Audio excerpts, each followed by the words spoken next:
Welcome back to part 2 of going through every book I read in 2024. This is going to be the next set of 10 books I read.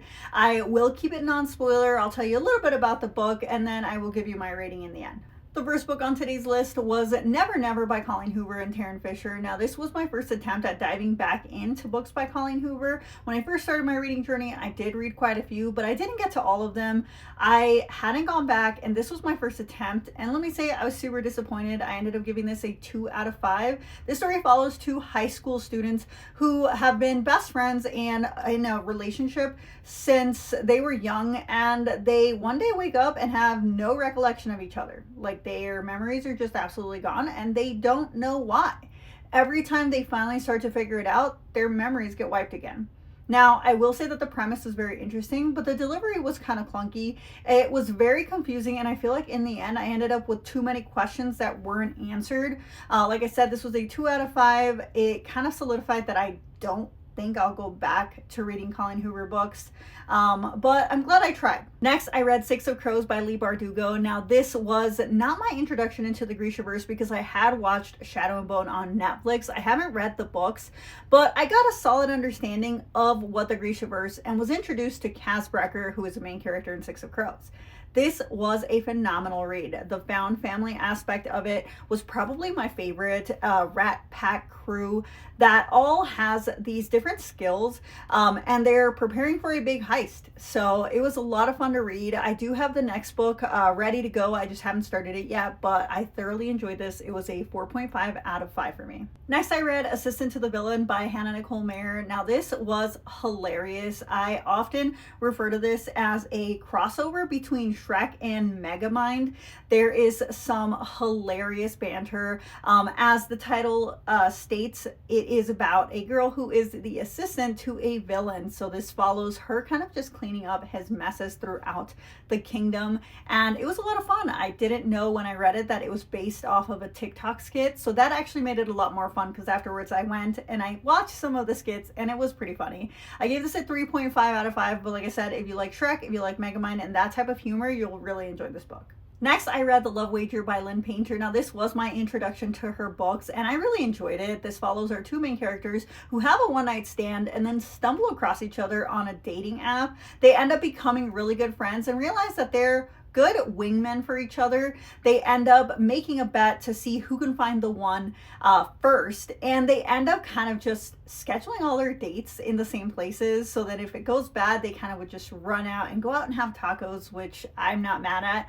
But it turns into a bit of a fake dating situation at a certain point. I did give this a 4 out of 5. It did feel a little clunky just because it shifts from the focus on their bet to them fake dating, and it just kind of didn't fully grasp my attention towards the end when it shifted because I was having so much fun in the beginning. I still gave it a 4 out of 5 because it was really funny. The banter was great. I really like Lynn Painter's writing and decided to keep trying her books. So you'll see later on, I read many more by her. Next, I read Foxglove by Adalyn Grace. Now, this is a continuation to the Belladonna series, which I talked about in my last video. This was a lot of fun. This is a gothic fantasy. There is a romance undertone, but it is more plot driven than anything else. I absolutely love this kind of vibe. It's got like a gothic ominous vibe. It did follow into a continuation right after where we left off in the first book. So Signa and Death have been introduced to a new character, and we are learning about the relationship between Death and this new character. There was a lot more depth added to Death's character and kind of a lot of shift happening because of this addition. It set up the next book perfectly. I haven't read the 3rd book, but I can't wait. It is a great series and I really enjoyed it. This was a 4.25 out of 5 for me. Next, I read House of Flame and Shadow, which is the 3rd book in the Crescent City series by Sarah J. Maas. I will say this was one of my most anticipated reads for 2024, and I absolutely loved it. The 2nd book ended on the craziest cliffhanger, so I was literally, as soon as I woke up, started listening to the audiobook. I thought it was phenomenal. I know it's an unpopular opinion. Not everyone likes Crescent City, but I do. I gave it a 5 out of 5. I will say that I wish the beginning was drawn out a little bit more because of that cliffhanger. I just wanted more of that, and I won't say more because it'll ruin it.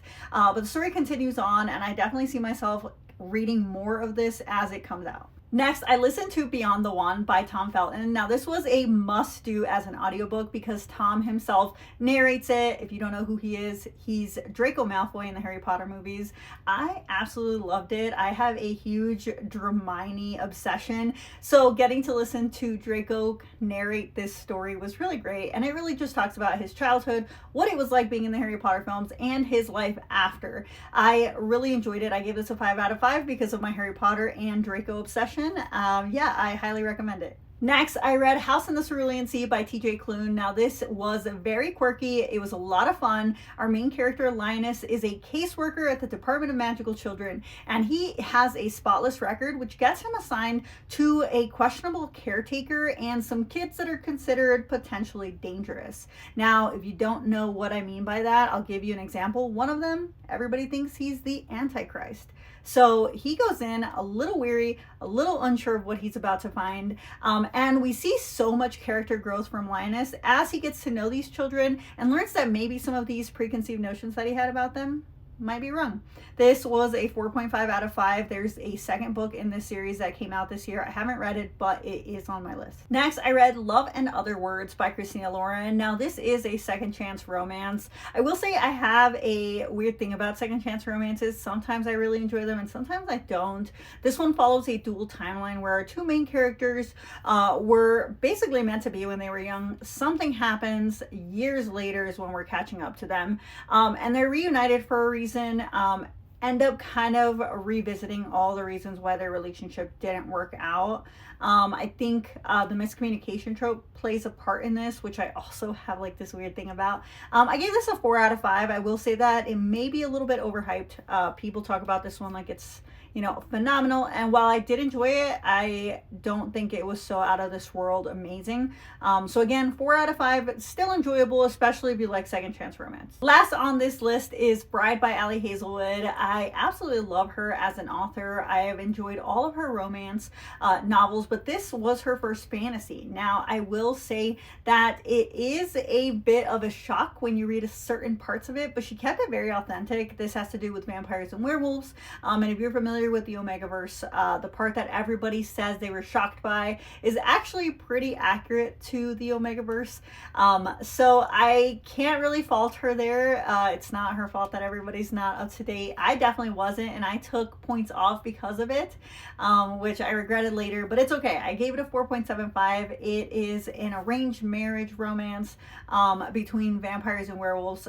They are natural born enemies, so this is a true enemies to lovers story. I really enjoyed it. Like I said, 4.75 out of 5. Only took out that 0.25 because of the shock value of what happened at the end. There you have it. The next 10, we are now at 20 reviewed and talked about. We still got a way to go. There's so many more. I will continue on and post part 3 here very soon. If you like this video, go ahead and hit that subscribe button, and I'll see you next time.